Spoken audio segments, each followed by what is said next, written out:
What's going on YouTube? It's Donnie here all day. So I had a pretty productive day today. Matter of fact, I'll even show you one.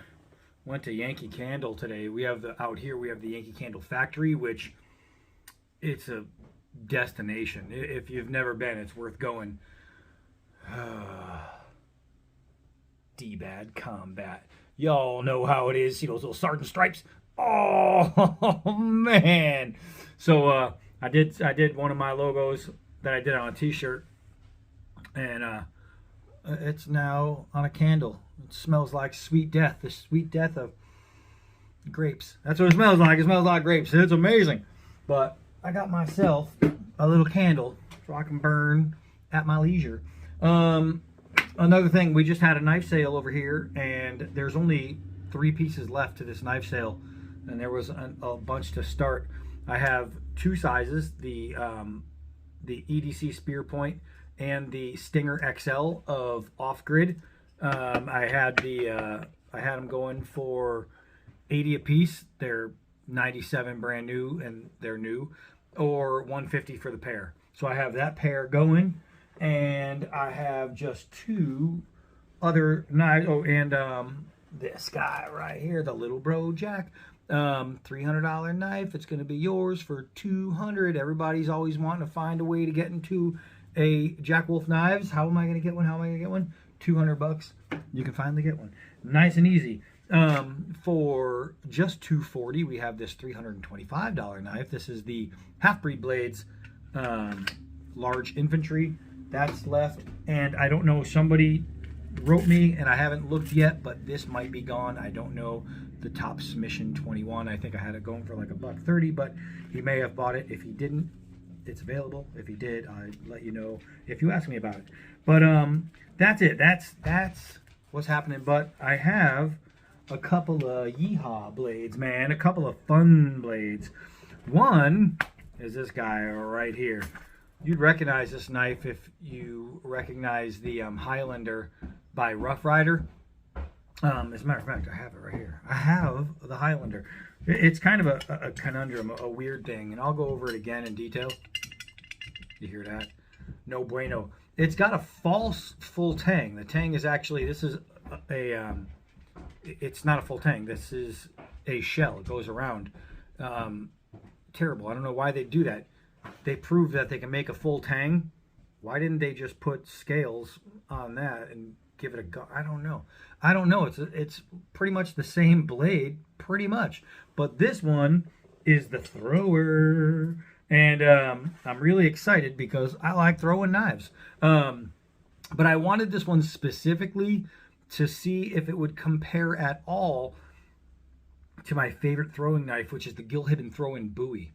And I know it's a United Cutlery Gil Hibben knife, but tell you what, I hit an 80-foot throw with that knife. 80-foot distance whoosh, throw with that knife. I have it on video. Look up 80-foot knife throw and you will see it. So I want to see if this can compare to that. Now, I would love to do a side-by-side, but right now, I believe my Hibben is in Arizona, so I'm going to have to wait till I get this knife out there to where I can do a compare. But until then, I can see what it's all about, and I can start throwing it. And I could tell you right away that the grip on the Gil Hibben, from what I know of it and how I remember it because I used it a lot, I think I like that better already, just right out of the box, straight up. And the La Fontaine by Cold Steel, I think. Well, I like throwing the La Fontaine backwards. It's more comfortable throwing backwards than frontwards. But this one doesn't feel terrible, especially if I get away from this first choil. Then it feels like I might be able to get a good wingding on it. And I'm really, really excited to throw this. Just like the original blade, it is a hollow grind. The only thing different I found in the blade really was the fullers have changed, and I think the grind is maybe the same. I don't know. I'll have to really give it a twice over once we get into it. But it's the full tang the other knife should have been. The non-throwing knife could have used this tang, and it would have been a whole lot better. But that's what's going to happen with this guy. I'm going to get out there and we're going to just chuck it. I'm going to start throwing it and see if I can't get some nice deep throws and see what this thing's all about. But I'm really, really kind of pumped to get this thing winging. I think I think it's going to be a really good knife to throw. It even has the same sheath as the other one. It's like the same exact sheath, I think. I don't know why. I don't know why she swallowed the fly. Perhaps she'll die. No idea why they didn't do the other one full tang. Huge fail. So the second thrower I have,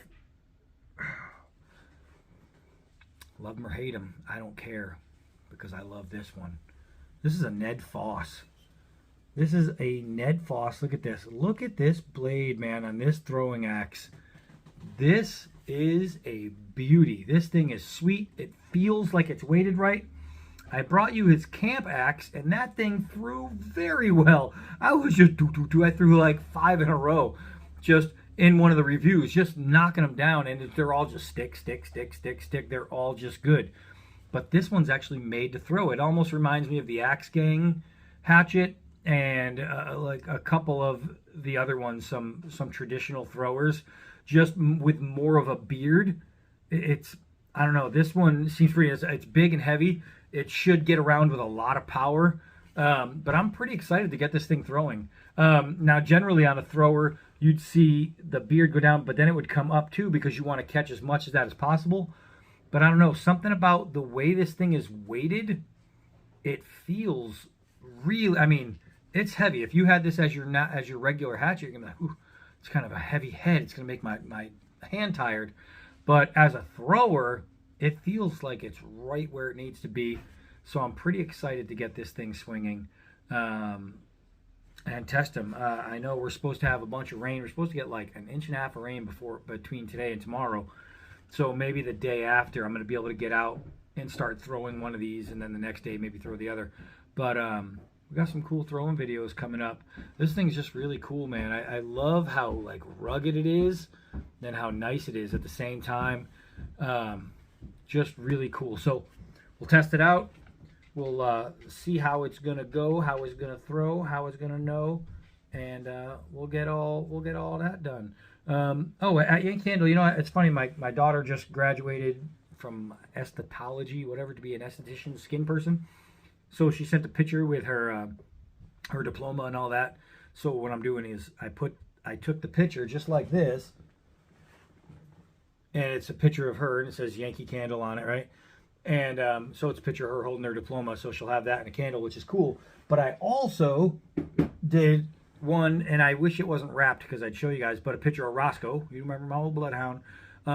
So Roscoe Pico Train is on a candle as well, going to her. And, oh, I even made a custom one. Hold on. So I made this guy, which you take a bunch of different scents that they have, and I wanted to do like this cool horizon type thing, and it worked. It smells good. There's a bunch of different, like, I almost said flavors, scents in there, but you have to, you know, it's all about shaping it, and you use this little peg, and then I did some drops right there. But I just wanted to make this cool horizon looking candle, and it's cool, man. I got to make myself a custom go-ahead. I like that. So Yankee Candle is a fun joint.